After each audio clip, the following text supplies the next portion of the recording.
And hopefully my internet connection can hold both connections. Okay, so we will try both and see how this works.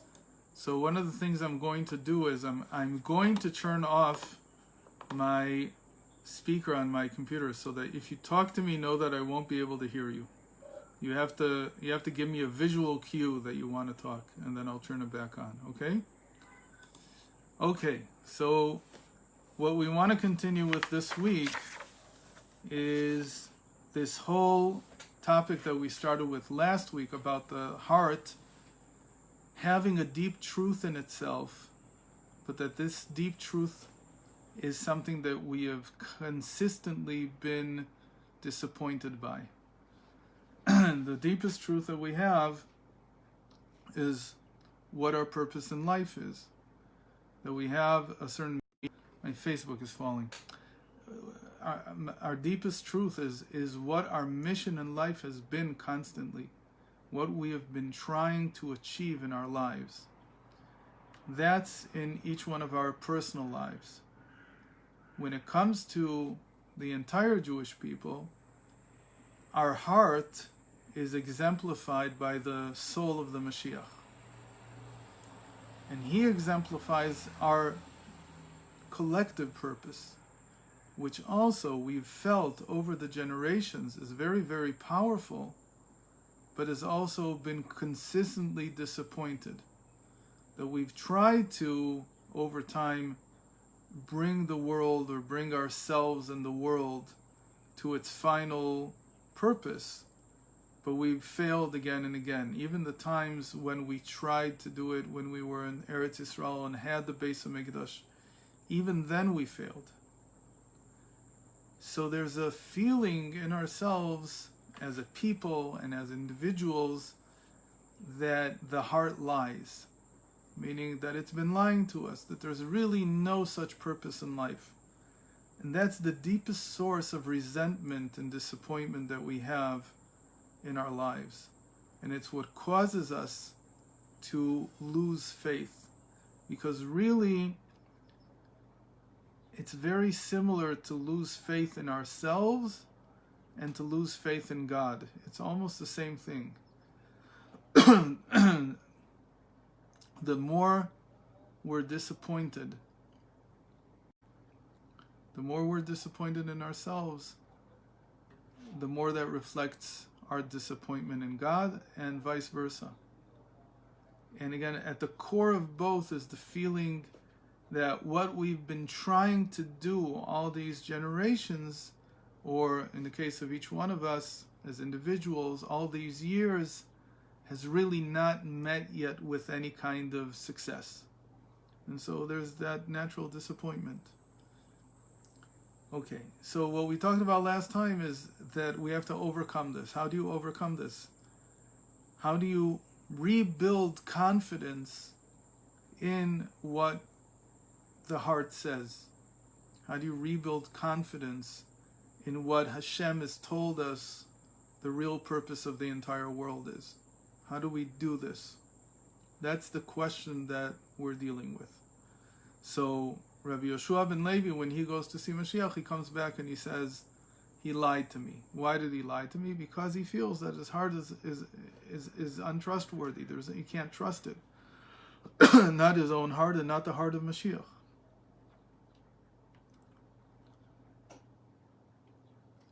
About this whole topic is an amazing thing that the Friediger Rebbe gave in his final essay, Bati Lagani.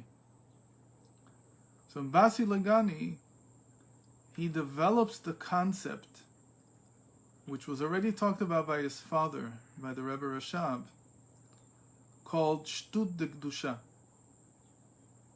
Shtut de Kedusha, which means holy folly.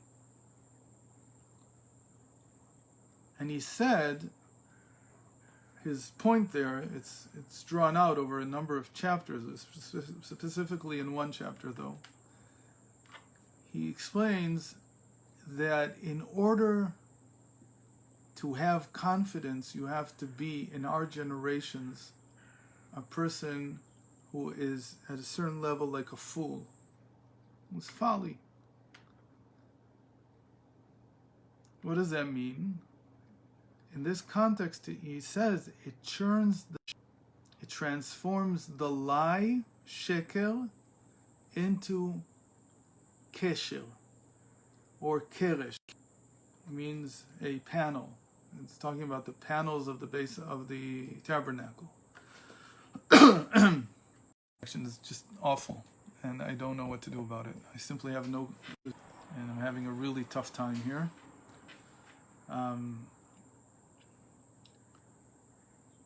The lie is turned either into a panel, into a beam of wood, or it's transformed into a kesher. And kesher means a connection or a knot, like a tie.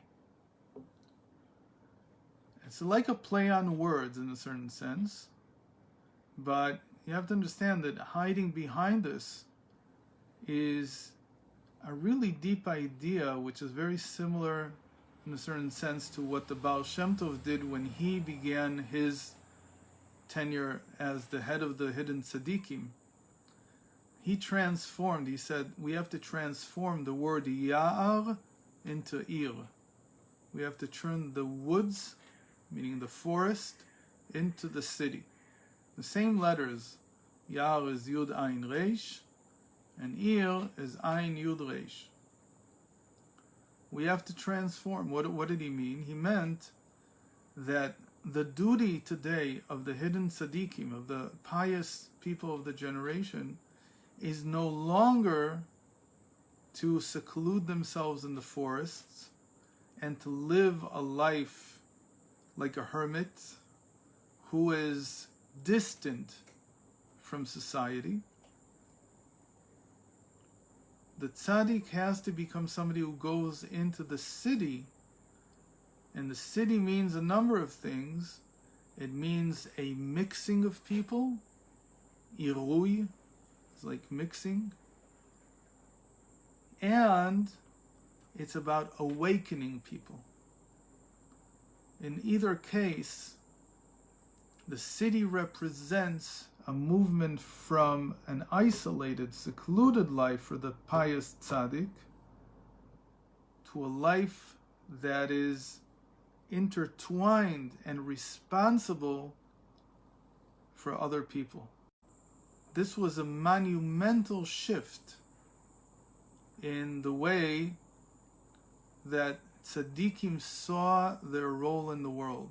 What was a tzaddik back then? A tzaddik before the Baal Shem Tov was somebody who wanted peace and quiet in order to serve God as he saw fit in his mind and in his spirit. And to that end, they would isolate themselves from other people. And they would live alone, and they were usually concealed, meaning nobody knew who they were. It said the Baal Shem Tov, from now on, people like this can no longer lead their lives in isolation. They have to come out of the forest and into the city and take responsibility for other people's spiritual well-being. Of course, from that, it quickly became that they also should take care of other people's physical well-being. But that's how the frame of mind of Jews is. If you can take care of my spirits, certainly you should be able to take care of my body. But that marked that change that the Baal Shem Tov taught from Ya'ar to Ir. Just permuting the order of the letters was instrumental in ushering in the era of Chassidus. And an era in which leaders of the population, they would become the spiritual leaders who are not. Allow me just a moment. I'm sorry. I'm going to try to move the thing that I'm connected to.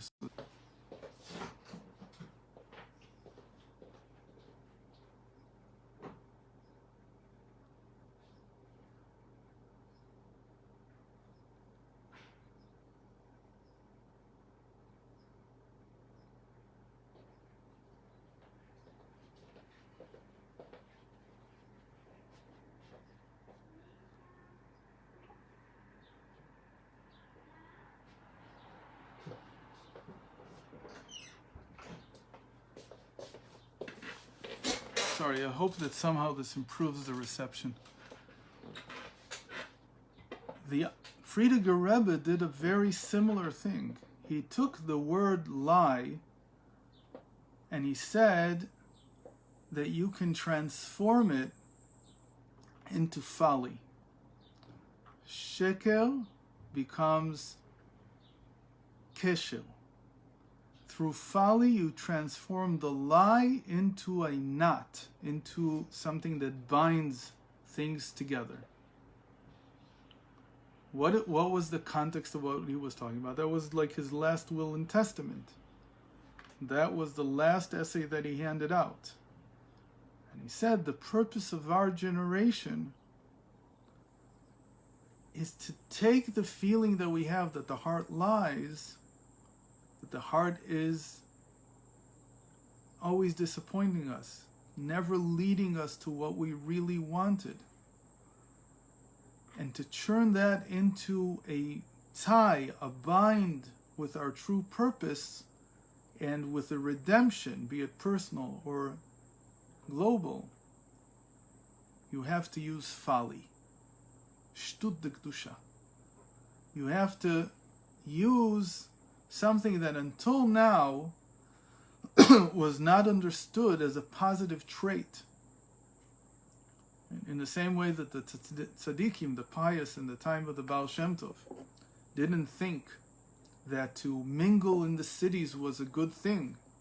You could almost say that the cities that were being built in the late 17th and early 18th century were sort of like a paradigm shift, just as the internet is a paradigm shift for us. And the city had plenty of negative things about it. And I'm not just talking about the quality of life. The quality of life the quality of life in a rural setting was always much better. In fact, the Rambam writes in his halachos that a person should always be careful not to live in a city. And even if he lives in a city, it should only be in certain places, not in other places. Because the quality of life is worse. The air is not so good. There's not enough sewage. All kinds of problems. So the Baal Shem Tov, by encouraging people to switch, he was actually changing the paradigm and doing something that was very controversial.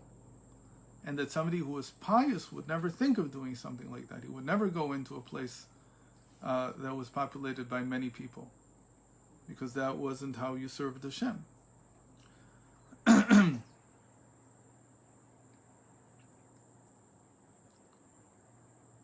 The Friediger Rebbe did something that's almost unheard of. Who was he following? He was following David HaMelech. The David also said, I don't know, Hashem, why you created folly. And suddenly he understood what the purpose of folly was when he had to go to Gat to run away from Shaul, from the king Saul. And to save himself, he had to seem like a fool, like a deranged person who was not about himself, not about his wits, and was not sane.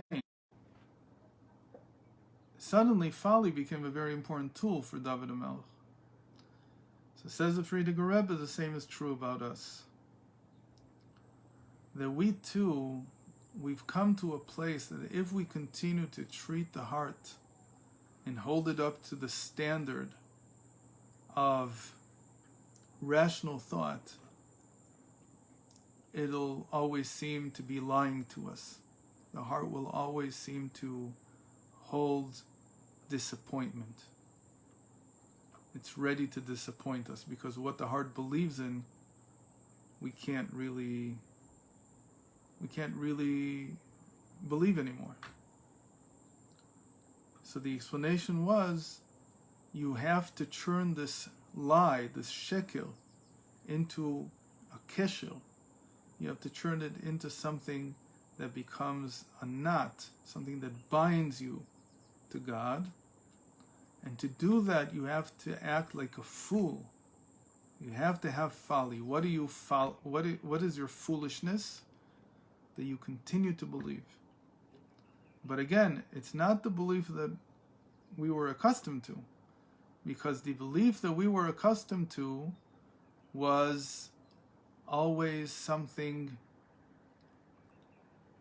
very distant from actually needing to happen. Nobody really thought, well, this is what needs to happen. Everybody knew, yeah, we have a belief in Mashiach. We have a belief we have a belief that the temple will be rebuilt. We have a belief in this. We have a belief in that. When's it going to happen? Who knows? So it wasn't a real issue that here we are with our heart that's disappointing us. It was an issue of we have these vague beliefs, and some of us believe them more strongly and some of us less. In the end, we all believe in them, but nobody's actually going to act upon them. Nobody actually is expecting anything to happen. The whole purpose of the Baal Shem Tov was, as we said, to strengthen, meaning to give confidence to the belief, to the faith, to make it something that we can actually make happen. That was the purpose of the Baal Shem Tov. We learned about this a few classes ago. The Baal Shem Tov's point was that these beliefs that for so many thousands of years have been holding us in a sense of just a surrounding light now have to be integrated, and they have to become a reality. And to do that, we have to transform faith into trust, faith into confidence. Confidence that we can actually make this happen. This is realistic. The problem is that the moment that you start guaranteeing that this is going to happen, you're trying to have confidence that this is what's going to happen. We're going to see the Mashiach, we're going to see the redemption, we're going to build the Beis Hamikdash. The world is going to change. There will be a time of peace for everybody. The moment you try to do that, the reality of the world begins to reject your efforts. Because it's not so simple to make these things happen. It's not so simple to have enough confidence, enough trust to be able to enact these beliefs and turn them into reality. We'll have more to say about that in chapter 8, the final chapter of this series. So the world begins to fight against you. And it seems to show you, you know what? Since you're now wide awake and your beliefs are strong enough that you want to enact them, you want to act upon them, you want to see them through, you believe in them in such a way that they give you confidence to act, the moment that you come to that stage in your development, you become awake, the world begins to say, I need to see how serious you are about this. Because I'm not going to give myself over, says reality, so easily to just anybody who comes along. I need to know that what you want to do is something that you want to do for the right reasons, and that you have enough perseverance to be able to carry it all the way through and not just halfway. And what does it mean to carry it all the way through? We'll see more about this in chapter 8, but it means to see the vision that God put into the reality of what reality should be like, its perfected state, to see that actually come out. Because if you're doing it for yourself, meaning that you're interested in your well-being, and that's your main concern, not only will you not build reality properly, you will actually destroy it. And this needs to be clarified a lot more. We'll talk a lot more about it. I think we'll start next week with chapter 8. But I want to say just a highlight about this so that you understand what the world is fighting against here. So the best allusion or the best analogy that I've found to understand why the world is so hesitant and is so rejectful of a good vision, and why it has to be abundantly clear that what we want for the benefit of the world and not for our own benefit. The best analogy that I've found is like a young man who wants to marry a young woman, and he comes to the young woman's father and he says, I want to marry your daughter. What's a good father's first reaction? You're not going to marry my daughter. You're not worthy of her. Who are you? I don't trust your intentions. I need to find out where your intentions are. Even if we're talking about a very good frum family, a good father says, and this is only natural, nobody's good enough for my daughter. Well, off the bat, he's not good enough. He could prove himself, but just because he wants to marry her doesn't indicate that he's going to be a good husband and take good care of her. What is the father afraid of? He's afraid of the young man's intentions. Are you here for yourself, or are you here for her? Whenever we learn about the mystery of marriage, everything that Chassidus has to teach about the relationship between a husband and a wife, our understanding is that, as King Solomon said, that if you think about yourself, motzeh ani, if you're looking for yourself in this relationship, in this marriage, mar mimavet et haisha, then life with your wife will become more bitter than death. When is life with a woman that you've chosen good? When you're thinking not about her, not about yourself, but about her. And that's the other verse that King Solomon says, Matzah isha matzah tov. That if you found a woman, meaning you're looking for her, you are looking for her to find her.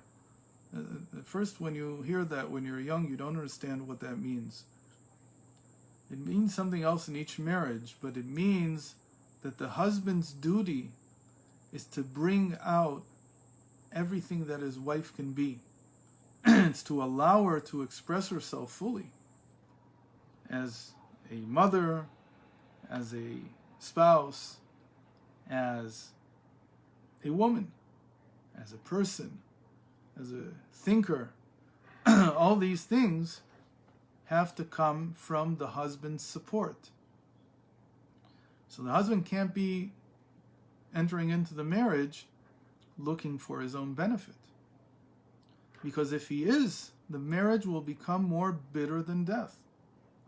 The same holds about what our intent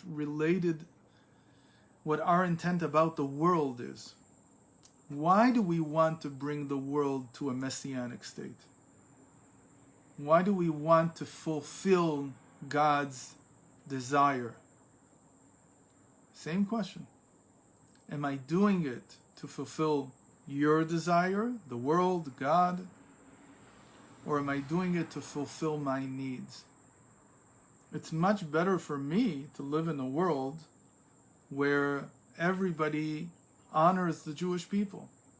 It's much better for me to live in a world where everybody needs Torah, because then I'll have a lot of work. It's much better for me to live in a world where the top religion is Yiddishkeit. All this is true. But if that's why I'm going into this, my intentions are not honorable. And reality feels that. It says, I want you very much. You're the right husband. You're the ones that I want, says reality. The Jewish people in the Torah, they're what I need. They are what will heal the world. They are what will usher in a new period in human history. Whereas some people like to say the end of human history. Really, it's only you that can do it. But the world has to feel that you're really coming for the right reasons. Reality has to feel that it's in good hands. It's like reality has a father that first of all says, you're not good enough for my daughter. You have to prove yourself. What is the proof? The proof is, am I willing to suffer even folly to show my determination that this is my calling in the world, that this is my purpose in the world? And so that's why you get all these comical movies and plays about the suitor, the young man who's wooing the young woman, and he's willing to suffer all kinds of ridicule in order to win her over. That's essential. Without being willing to suffer through that folly, there's no proof of what the true intent of this young man is. And is he here for himself, or is he here for his spouse to be, for this young lady? And you could say that everything that people go through in life, once they're married, is a clarification of that point. The clarification of the husband. Who are you here for? Are you here really for your wife and for the house that you're building her? Or are you here for your own benefit? And by the wife, the feelings are you here really for our joint endeavor? Or are you here for yourself, she says to her husband. Even if she can't say it in these words, that's really the source of all problems in marriage, because there's not trust enough that we're here for one another. Mostly, there's not trust enough in the husband's role. Is he really here to take care of this enterprise that he's gotten into? Or is he tired and now he just wants his own room? He wants his own space. Leave me alone, you're driving me crazy. That continued dedication has to be determined. And that's why reality rejects us. It's rejected us many times. We've tried and been rejected.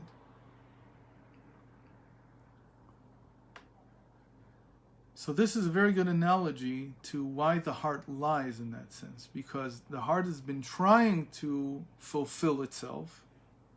In the case of marriage, is that the heart fell in love with somebody, and over time it's not in love anymore. It missed the boat. It's not as fresh as it was. It's not like it was before, and now the person feels different. So there's a need to fix that. How do you fix it?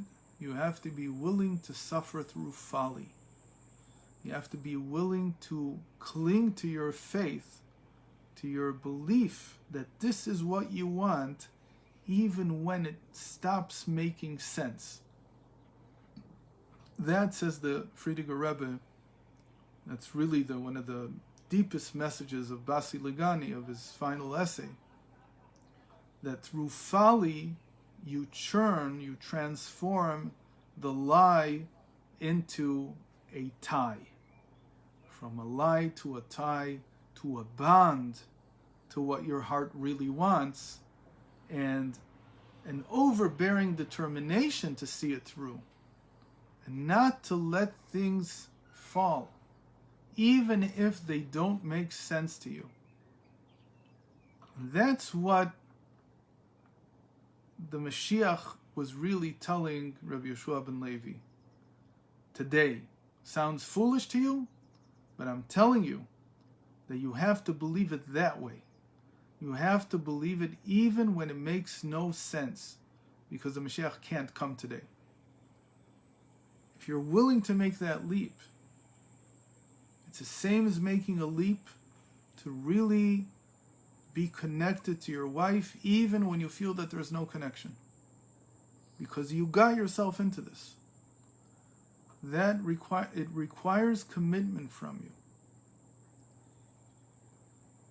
When you have that commitment, folly will carry you through and reconnect the bond, the tie between you. So for us as a people, that means seeing it through is reconnecting us to reality. Is from the lie that we don't belong in reality, that we have no place in reality as a people.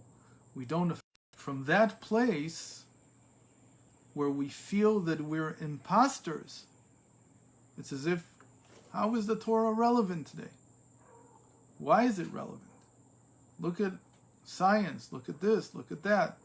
These are what modern nations look like. None of them look to the Torah. So maybe what we've been believing is false, we say to ourselves. Maybe we're just wrong. We've been lying to ourselves. It says, no, that's not true. It's true that you're not connected right now to reality. You're not guiding reality with Torah. But Torah is the guide of reality. But reality is not willing to give itself over to Torah. It's not willing to devote itself to Torah yet, until you prove that the real reason you want to do this is for the sake of reality. And to prove that, like we said, you have to have this folly, this belief, which is stronger than all the disappointments. And you have this belief that Torah really will change reality for the better. The Jewish people really will change reality for the better. And then you win over the bride.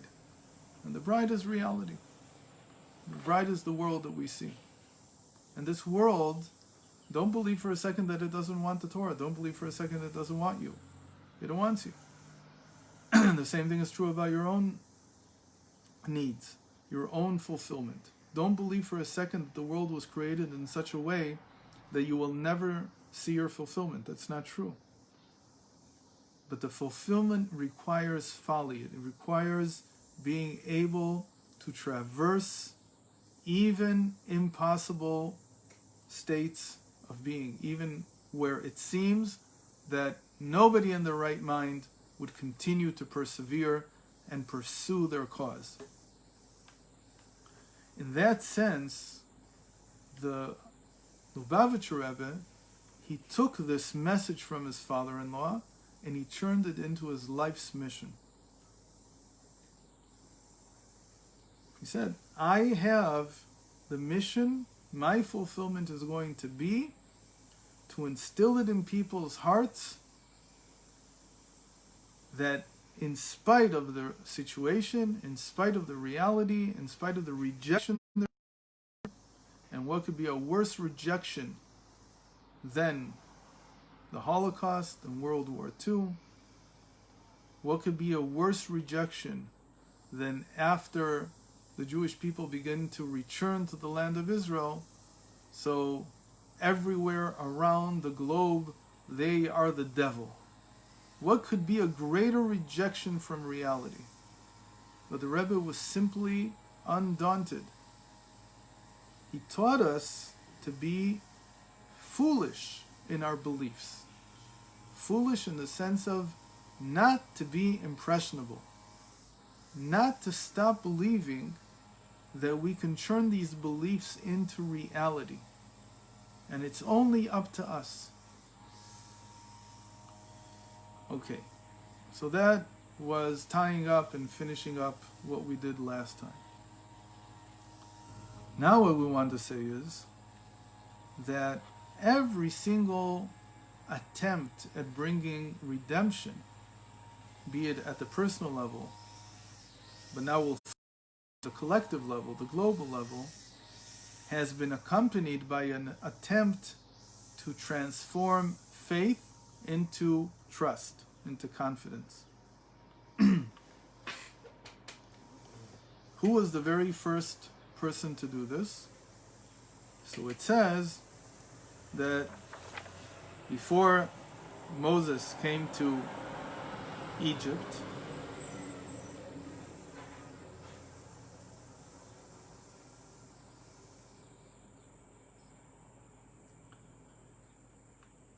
I think it was about 30 or 40 years earlier, 30 years earlier, there was an attempt by a member of the tribe of Ephraim to become the Messiah, like Moses. We all know that Moshe plus 13 equals Mashiach. There's a lot about this.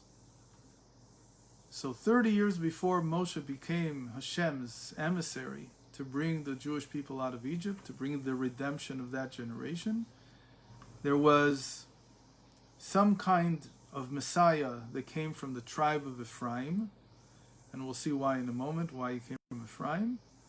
And his name was Gavan, or Yignon, and these are all variations on one word which means Gaon. Gaon means pride. He was a prideful person who proved to the people, to the Jewish people in Egypt, who were then slaves in Egypt, he proved to them for the redemption had come. This was 30 years before Moses, meaning the year 2418. Moses came in 2404. And he tried to lead the Jewish people out of Egypt. What did he do? He took them on the path, the northern path that goes up the coast. And when you go up the coast from the Sinai Peninsula, where the Jews were, into Eretz Yisrael, into the land of Israel, the first thing you hit are the Philistines. And the Philistines, they made a war on them. And they defeated him. They defeated him and the Jews that he had been able to convince to come out of Egypt with him. The Medrash says that these were the bones that Ezekiel saw in his prophecy, and he brought them back to life. As a sense that Ezekiel's prophecies are not only about the present day, but that when you do finally reach a state of redemption, it also redeems the past generations. That everybody that was waiting for this redemption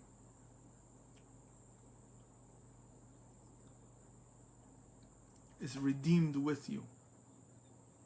So Ezekiel, when he's prophesying about the future redemption, he says the future redemption will also bring back to life all these souls of Jews who were killed by this false Messiah because of the actions of this false Messiah 30 years before the Exodus from Egypt.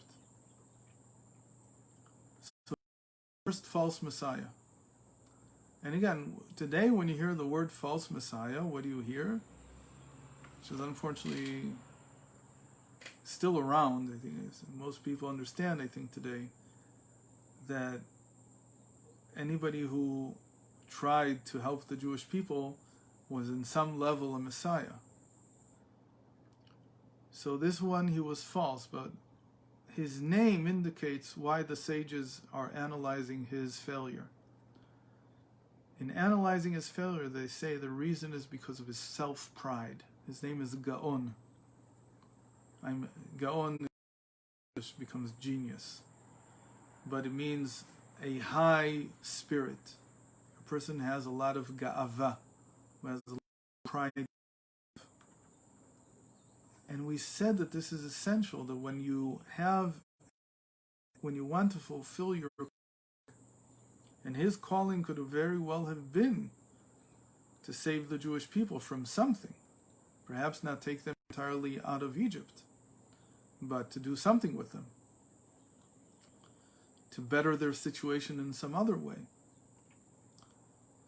But because he placed the trust and his purpose not in Hashem and doing things, rather he was doing it for himself, it led to his being a false Messiah. It doesn't mean that he was demonic.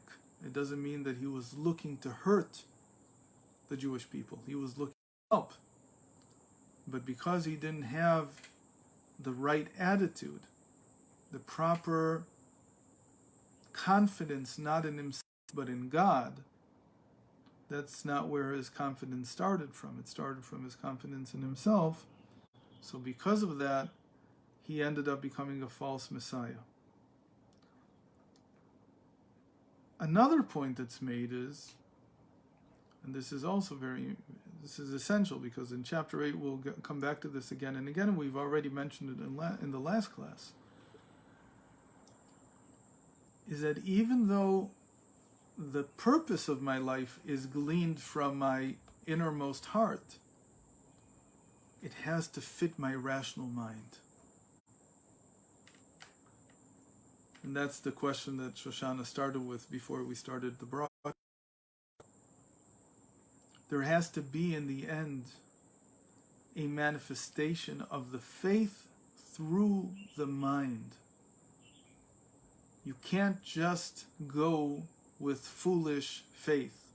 You can't just go with folly and expect that to carry you through to your goal. The folly is necessary to begin the journey. Actually believe in what your heart tells you. But you can't just remain there. You have to use and exercise your mind. And not just any part of your mind. Your rational mind. In that sense, that's how we should read the Exodus from Egypt. That when Moshe Rabbeinu came, he followed his heart, as it were, to bring the people out. Vayaminu ba'Hashem uveMoshe avdo. They had faith. After they saw the splitting of the Red Sea, they had faith in God and in Moshe, his servant. But that's not where Moshe ended, because that could have been their end. Chaz v'shalom. That would have been the end if Moshe wouldn't have taken the next step. Moshe et Israel mi'am Suf, and they went to Midbar Shur, to the desert of Shur. Why? Because that's where you get the Torah. The Torah is bringing the faith, which is even foolish faith, down into something that is concrete in the mind. It has to become part, and it has to sift through and be filtered by the mind's understanding. Because faith will not carry you through to the end. It has to be there all the time, but it's not. Faith has to transform, in the end. The tremendous will that you have to act on your faith has to transform, and it has to stand the test of your intellectual faculties. If it doesn't, you can't continue. You have to see that. You have to see what the Nevi'im call about Yosef, about David, and about the Mashiach, that he's an Ish Matzliach. Ish Matzliach means he's a knowledgeable, intellectually successful individual. If he's not intellectually successful, this is not Mashiach. This is just blind faith, which is good in and of itself. But it means that Hashem is not yet with him, because he's not entirely with Hashem. He's not doing it entirely for Hashem. What this is saying is that we all have a certain capacity to act, to overcome our limitations when it comes to faith. But to overcome the limitations of the mind and to have success intellectually, that already requires divine intervention. For a person to have solutions to problems that are logical problems, they're real world problems, to find a solution for them, you can't do it with faith. Faith is maybe only up to you, but when it comes to confidence, to being actually able to persevere and lead reality and change reality, that has to come from God. That's the sign.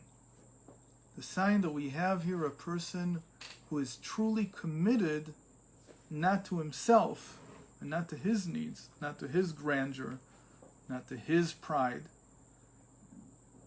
but is doing everything because of his interest in following God.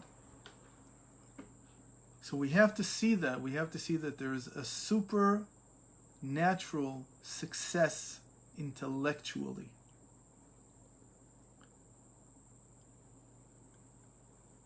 And like I said, we're going to talk more about this in chapter 8. This also has to do with each person's individual life and individual fulfillment. That I find solutions to when I'm really pursuing my mission in life. So to start pursuing it, to feel it, to go in that direction, it may be enough to have tremendous faith. But to persevere and not to give up and to find solutions to problems, that requires more. That requires a success intellectually, an ability to solve problems, first of all, in a rational and logical way. But again, it could be that I myself, before I begin this endeavor, whatever this fulfillment, whatever this goal of my mission in my life is, it could be that I didn't have the intellectual faculties to really solve these problems.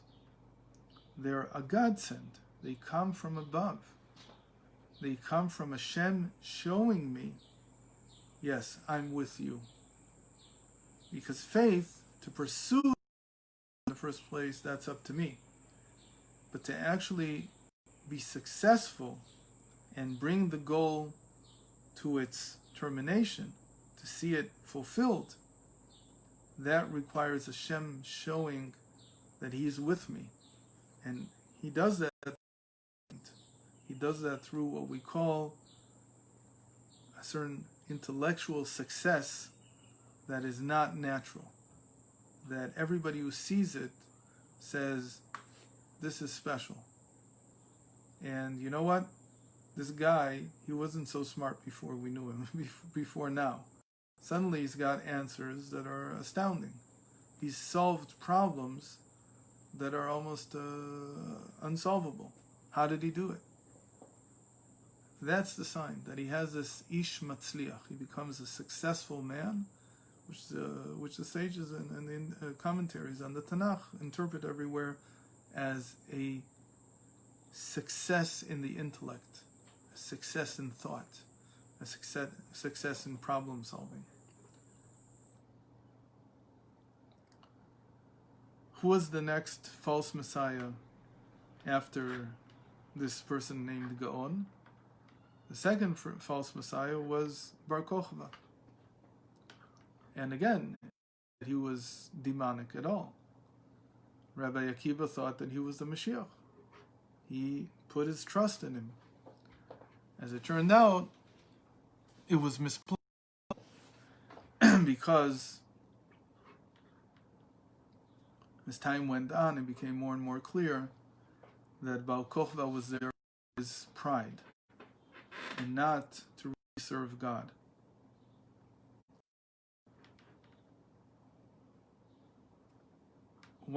He wasn't called Bar Kochba.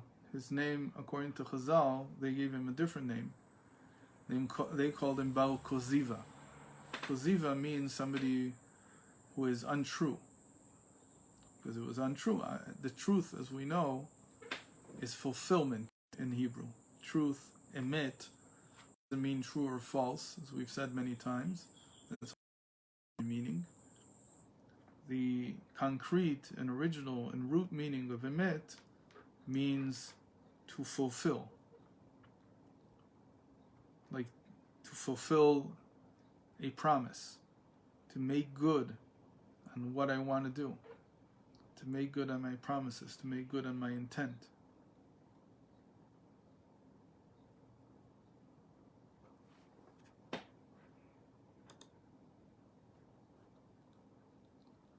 So I'm continuing with for some reason my my Zoom connection fell. So all the women who were watching on Zoom got lost, but whoever's on Facebook, I think, still has the connection. I'm not sure what's going on. In any case, I'm going to try to rejoin my my Zoom as well. Not working. So we'll just finish the class here on Facebook.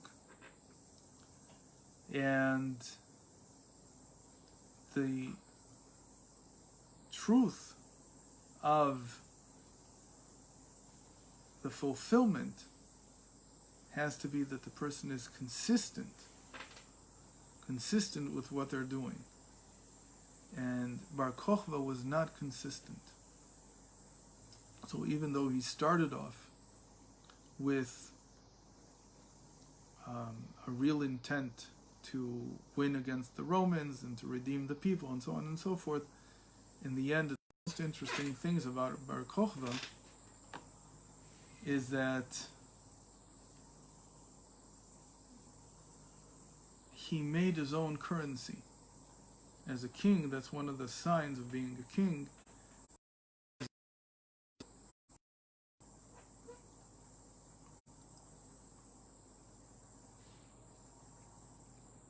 And so there's an explanation that the reason that he failed as a Messiah was exactly for the same reason that Moshe was challenged many times. And Moshe was able to solve those problems in a supernatural way, like we said. He was challenged many times on the economic conditions. That the economic conditions in the land of Israel during the time of the rebellion became worse and worse and worse, and he was not able to solve problems that apparently should have been solvable, that there was a way to solve. In that sense, economics becomes a very big and list for whether or not the person